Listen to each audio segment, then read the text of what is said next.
Hey everyone and welcome to the Learning Ladder. Today I'm going to start my review videos for curriculum for the year. Obviously we haven't finished, but by the time we finish you'll have probably already started again. So if I don't do them now, then they're not going to be very helpful to you, and we've done enough of them for me to form an opinion about everything. So let's just get started. I'm going to do it in 7 videos, I think. So the first one is going to be language arts and literature. This is probably going to be the longest one because there are so many different little components that go along with it.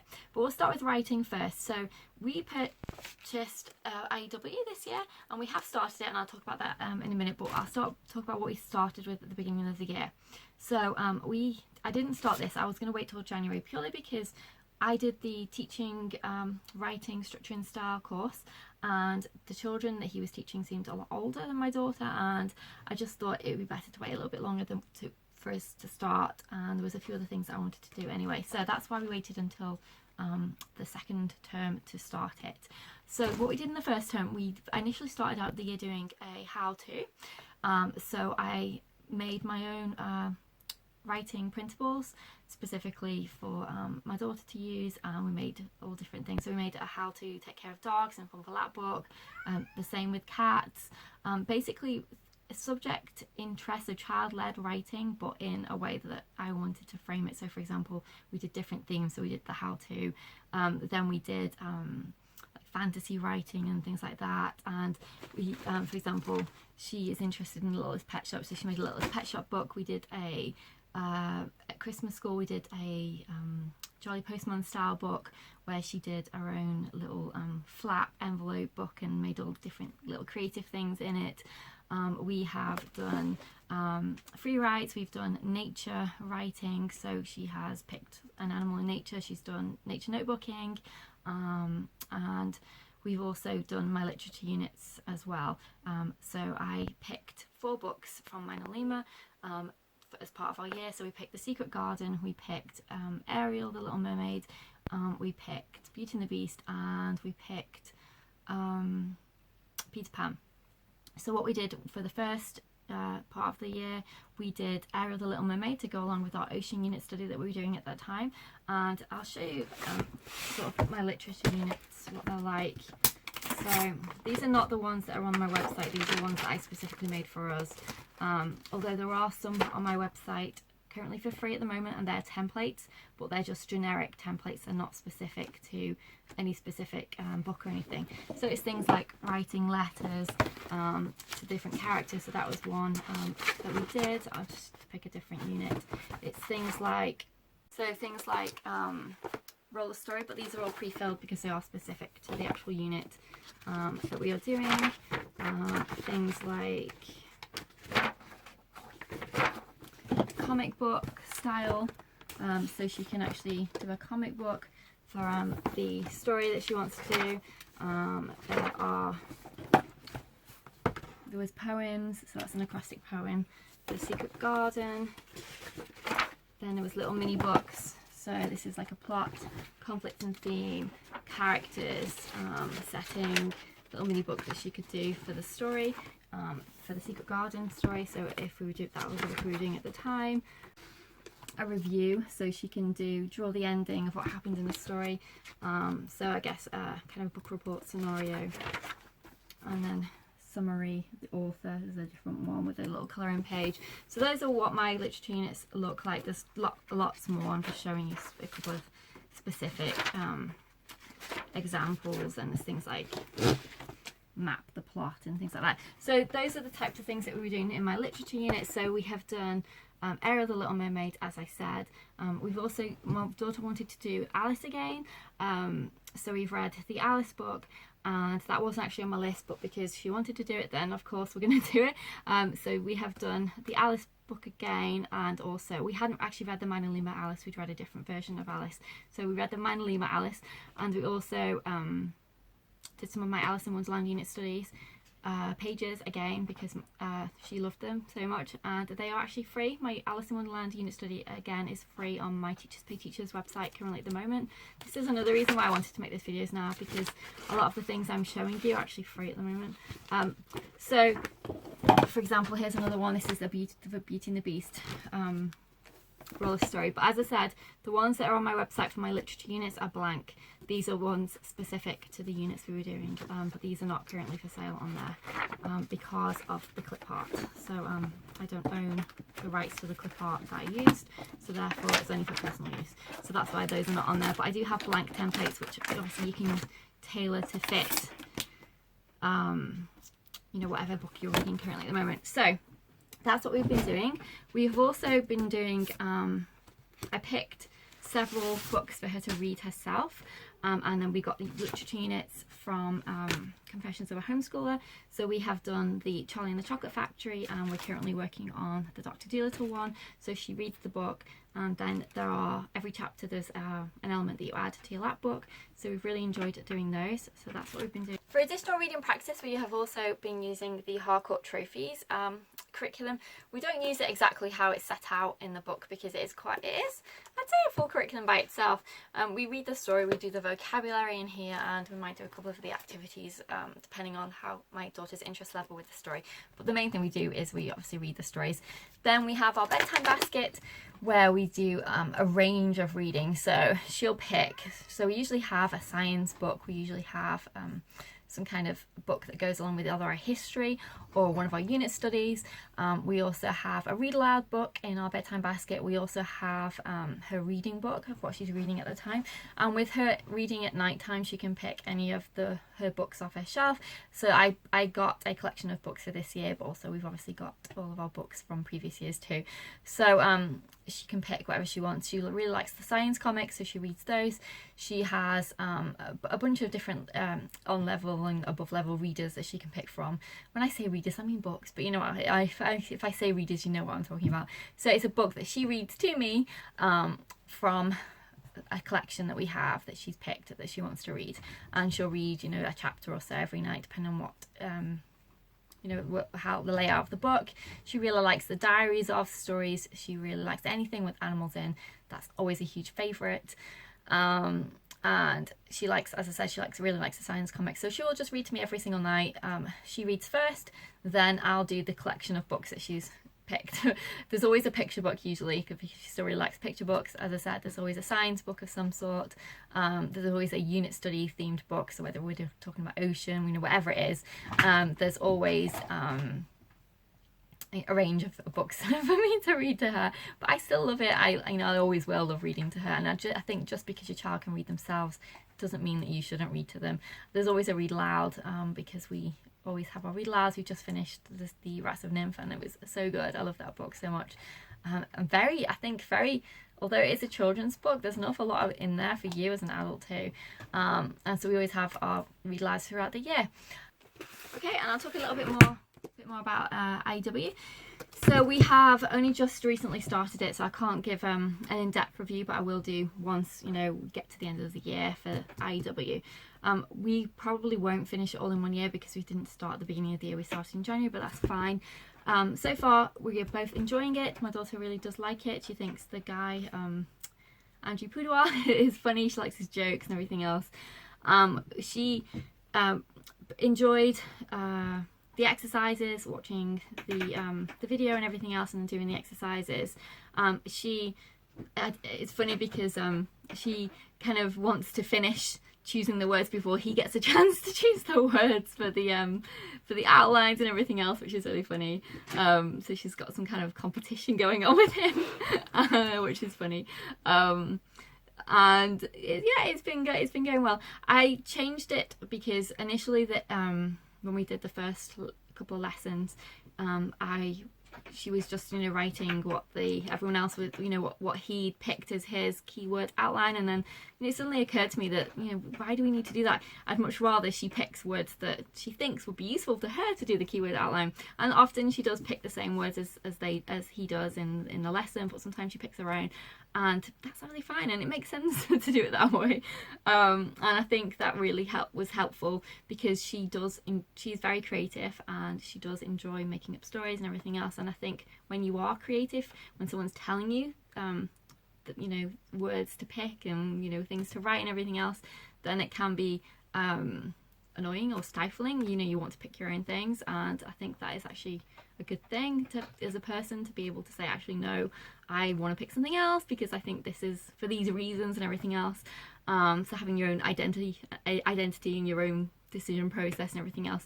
So I encourage that, and I'm absolutely fine if she doesn't pick the words that he does in the keyword outline and everything else, because at the end of the day she has to be able to do the task of rewriting it, and it's likely to be more successful if she picks words that actually will help her. So as I said, if you're doing the course and everything else and your kid's saying, well, I think this other word's better, then it's up to you to decide whether or not you want to go along with their choice or his or whatever. But yeah, we are enjoying it. As I said, I don't think we'll finish it this year because we've only just started it, and I think there are 7 units to do, so we'll carry it over. But yes, it's been going well, and it's different than obviously you as a writer picking things that are interesting to you to write about. I think it's important to do both. I wouldn't just concentrate on structure. I think it's real in style. I would think it's important to do a mix.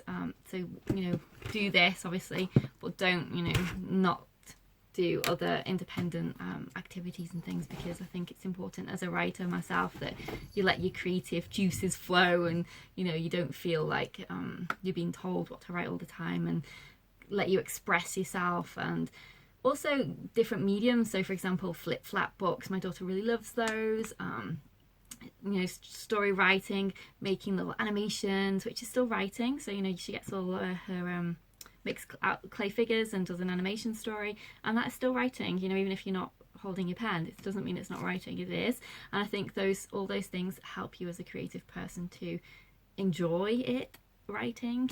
Writing doesn't have to just be a pen and a paper, but obviously you still need to do that too, but just bear that in mind. I think it's important, especially if you're doing a curriculum, to allow for freedom of expression as well. So they go hand in hand, you can't separate them out from each other. So for the rest of language arts, so I decided that in my 3rd grade curriculum video that I was going to do Fix It Grammar, and I was chatting to one of my friends who has used other programs in Fix It Grammar, other series in the Fix It Grammar, and she not warned me, but gave me a lot of hints that it gets a lot harder faster, so you're better off waiting to start the first, because it goes super fast in terms of difficulty level.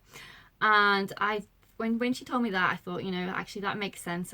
And because of the fact that I wasn't going to start the writing in when we started the IW structure and style writing straight away, over the summer I decided that I was actually going to pick something else to be our main language arts curriculum.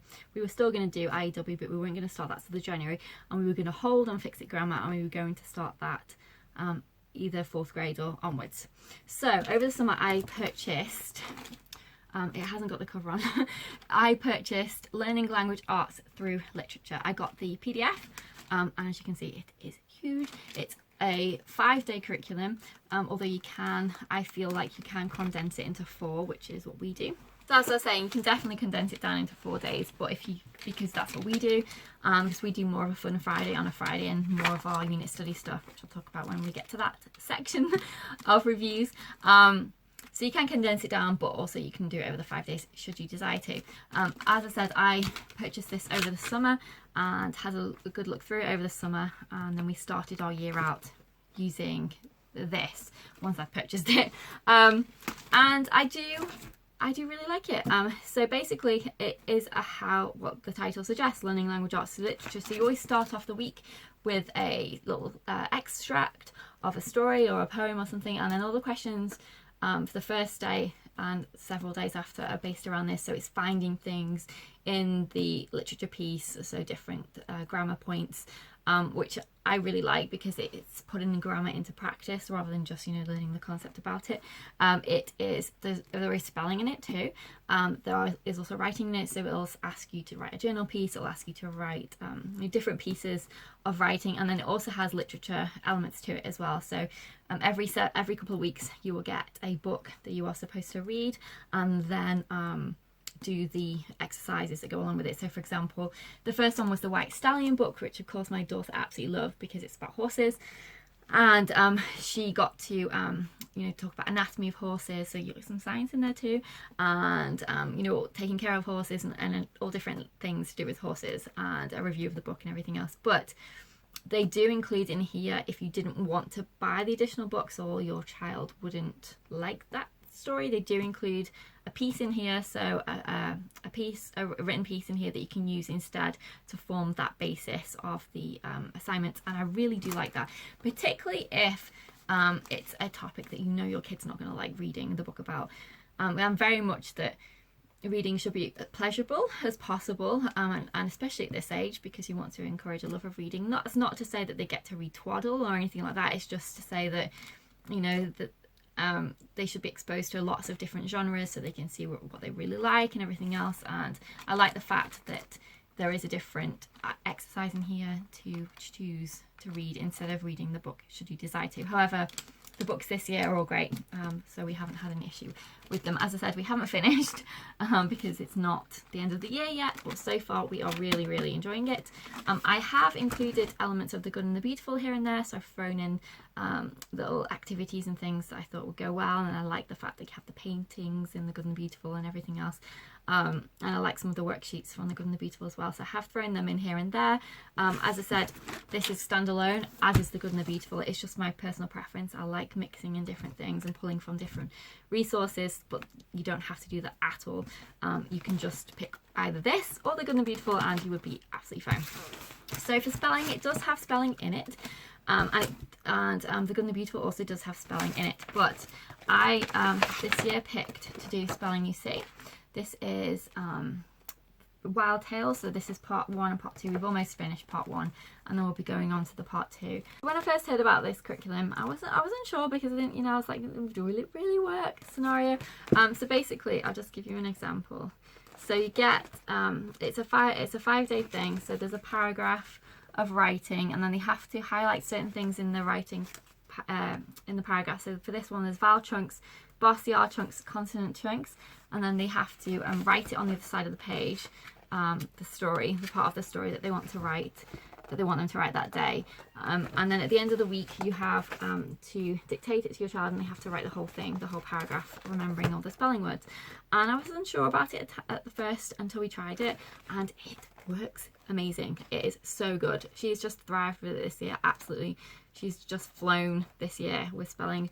And I think a lot of it, I think this method just really worked for her, and I think it's been so good because it's been animal themed and she loves animals, and I just think it's really helped her spelling so much. So I'm a huge fan, particularly of this level. We've never used any of the other levels, but I think this level is great, and we have absolutely loved it this year, and it's been so good. And I can see when she's doing her free writes and everything else, I can really see that it has helped so much with her spelling. So I'm definitely a huge fan of spelling you see this particular level. As I said, for future levels, I don't know whether we'd want to use it, to be honest, but this was what we needed this year to really ground our spelling practice, and I've loved it, and she has really enjoyed it too, especially because it's been animal themed.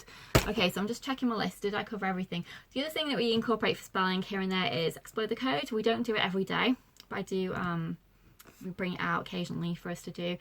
She really likes Explode the Code. She loves colouring the pictures. She loves actually, doing the exercises. They're funny, especially the one where you have to say, is this likely or not to happen? She thinks they're hilarious.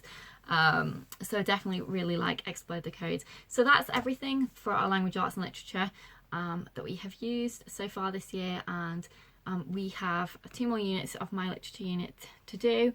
We've also got 2 more of the Confessions of a Homeschooler lap books that we could do, and also, as I said, we've got our own method of doing writing as well as structure and style, so I incorporate different fantasy and fairy tale and all different types of writing in, poems and everything else for her to practice with, because as I said, she's very creative. She loves making stories up, and I think it's really important for me to encourage that, but in different ways, not just in, okay, we have to do this outline or we have to do this curriculum activity. She gets a choice and she's able to pick things, like with the Littlest Pet Shop book, she's able to pick things that she wants to write about. And when you do that, when you let your kid choose what they want to write about, you'll be amazed at the difference, as opposed to saying, right, here's your assignment, you've got to write about this. Think about when you're in school yourself, when someone said to you, okay, write 2 pages on this topic, and you're thinking, oh no.